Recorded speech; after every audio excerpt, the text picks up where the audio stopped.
Am flynyddoedd, roeddwn i wedi ceisio cael help gan fy eglwys, ond roedd fy ngŵr, fy nghamdriniwr, ar y tîm arweinyddiaeth, a dywedon nhw wrthyf am aros gyda ef a gweddïo mwy. Roeddwn i'n gwybod bod ei ymddygiad bygythiol a threisgar yn anghywir, ond roeddwn i mor ansicr o beth y dylwn ni ei wneud oherwydd roedd yn ymddangos bod yr eglwys yn dweud wrtha i bod popeth yn iawn. Nid oedd unrhyw un yn fy eglwys yn gwrando arnaf, nac yn fy nghredu. Felly, roedd gadael fy mriodas yn golygu gadael yr eglwys hefyd. Roedd yn ddigon gwael bod fy nghŵr ddim yn fy ngharu i, ond oedd fy eglwys ddim yn fy ngharu i chwaith. Am amser hir, roedd fy mywyd yn teimlo'n anobeithiol. Fe wnes i chwilio, a oes y fath beth a chariad, ar y we, oherwydd roeddwn am wybod. Fe wnes i chwilio am beth yw Cam-drin, ac a oedd Duw am i mi aros yn y briodas ac yn yr eglwys. Arweiniodd fy chwilota at y wefan ristod, ac archebais gopi o lawlyfr Survivor. Fe wnes i weld yn syth nad oeddwn yn mynd yn wallgof, ac nid oedd Duw yn ei galon wedi bwriadu hyn ddigwydd i mi, ac roedd gweld hynny mewn print wedi newid fy mywyd. Ymunais ac un o'r grwpiau cymorth o bobl a oedd wedi cael yr un profiadau â mi, ac roedd yn wyll. Roedd yn wedi teimlo mor ynysig, ond helpodd y grŵp fi i deimlo'n rhan o rhywbeth mwy a gallwn fod gyda pobl sy'n deall.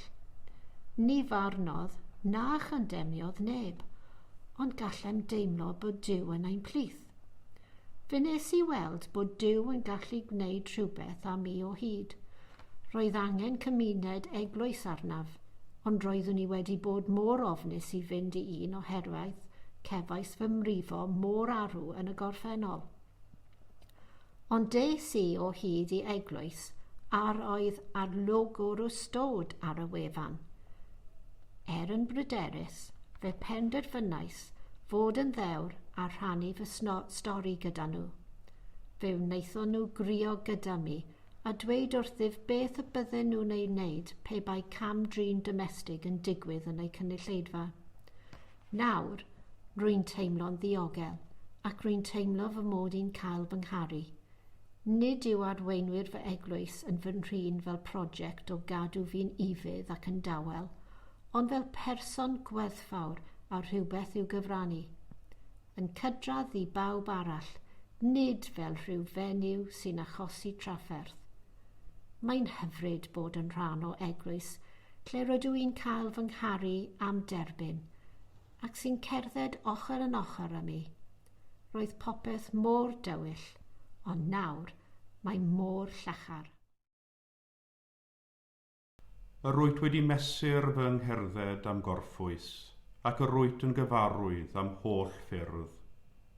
Cafodd Molly ei siomi gan yr union bobl a ddylai fod yno i'w chefnogi. Yn ei heglwys, ni allai ddod o hyd i gariad diamod Iesu, yn hytrach cafodd y profiad o dîm arweinyddiaeth a oedd am gadw'r status quo. Trwy ei ffydd a'i phenderfyniad cadarn i aros yn ffyddlon i Dduw, fe lwyddodd i ddod o hyd i eglwys lle roedd presenoldeb Duw yn teimlo'n cymhwysol ac ar gael yn rhad i bawb.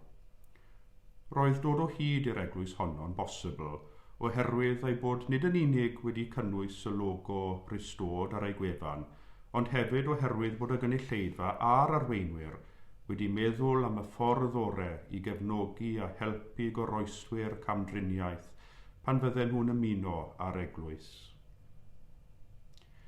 Dduw sy'n gweddnewid, helpa ein holl eglwysi i fod yn llefydd o gariad a thosteri, llefydd o ddiogelwch ac adferiad, llefydd sy'n gwrando ac yn ceisio deall, llefydd o dderbyn a chyfeillgarwch, llefydd o obaith a goleuni. Amen.